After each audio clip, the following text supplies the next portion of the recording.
মুনাফিকরা যখন সুদের টাকা নিয়ে যখন হজ করতে যায়, আর শয়তানকে যখন পাথর মারে, শয়তান বলে রক্তের সাথে কেমনে বেঈমানি করিস, তুই তো আমার মতো শয়তান, আমাকে কেমনে তুই পাথর মারতে পারলি, তুই তো আমার চেয়ে বড় শয়তান। সুদের টাকা নিয়ে তুই হজের মধ্যে আসলি, ঘুষের টাকা নিয়ে হজের মধ্যে আসলি, মায়ের হক দোষ নাই, বাবার হক দোষ নাই, বিভিন্ন মানুষের হক দোষ নাই, আমাকে কেমনে তুই পাথর মারিস। শয়তান হাসতে থাকে, রক্তের সাথে কেমনে বেঈমানি। এই জন্য যখন হক হালাল টাকা নিয়ে যখন হজ করতে যাবেন, আমার নবী বলেন হাজরে আসওয়াদ এটা দুধের চাইতে সাদা ছিল, জান্নাতি পাথরটা দুধের চাইতে সাদা ছিল। আপনি যখন হক হালাল টাকা নিয়ে যখন হজ করতে যাবেন, সুমা দেওয়ার সাথে সাথে জীবনের গুনাহগুলো মোচন হয়ে যায়। আরফাতের মধ্যে জন্য আমার নবী বললেন কাবা শরীফের মধ্যে বসে থাকলেও 20টা সওয়াব 20টা রহমত যিনি দিবেন বলেন তিনি কে?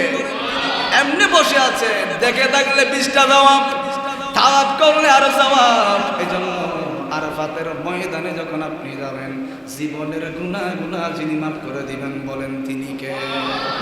আরাফাতের ময়দানে গেলে জীবনের গুনাহ মাফ হয়, খোদার রহমত সে তাই রাদিনী বর্ষণ হয়। জান্নাতে টুকরায় আমি নামাজ আদায় করিব, আমি জীবনে একবার, আর তো আমি জীবনে একবার মদিনা যাব, সালাম জানাবো, আমি জীবনে একবার সবুজ গম্বুজের নিচে আছেন নবীজি, আরো আছেন সেতায় আবু বকর সিদ্দিক। সালাতু সালাম জানাই আমরা সোনালি জানে চুমকাবো, আমি জীবনে একবার মদিনা যেতে চাই কিনা? এখান থেকে যদি বলেন, যদি আল্লাহ কবুল করে, টাকার প্রয়োজন নেই, দেখবেন এমনিতেই চলে গিয়েছেন। আর একটা বিশ্বাস করো, আমার নবী যদি মহাব্বত অন্তর তাকে মদিনা যেতে হবে না, দেখবেন কোন একদিন নবী আপনার ঘরের মধ্যে চলে আসবে। আমি জীবনে একবার মদিনা যাব, আমি জীবনে একবার মদিনা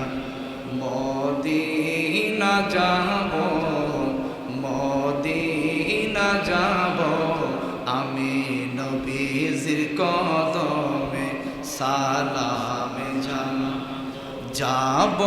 কেমনে খোদা রাস্তা পাঠাও না, নবীজির দিদার মোদের নসিব করো না।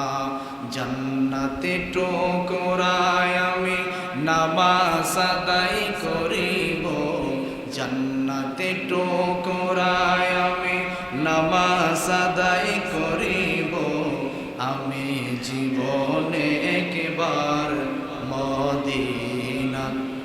আর একটু মহাব্বতে, আমি জীবনে মদিনা।